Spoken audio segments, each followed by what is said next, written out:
बातमी राज्यातील आश्रमशाळांसंदर्भात गेल्या काही दिवसात राज्यातील आश्रमशाळांमधील अनेक समस्या या समोर येत आहेत। अनेक ठिकाणी आश्रमशाळांची स्थिती ही चिंताजनक आहे। 2 वर्षात 584 विद्यार्थ्यांचा मृत्यू झालाय, तर 5% मृत्यू हे सर्पदंशामुळे झालेत।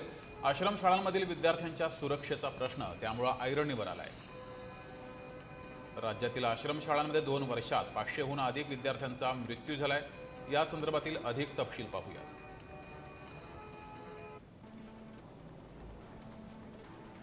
गंभीर आजारानं शासकीय आश्रमशाळेमध्ये 182, अनुदानित शाळेमध्ये 91, एकूण 273 मृत्यू झालेले आहेत। टक्केवारी आहे 47%, तर अपघात 155। अनुदानित शाळेमधील सुद्धा संख्या ही मोठी आहे।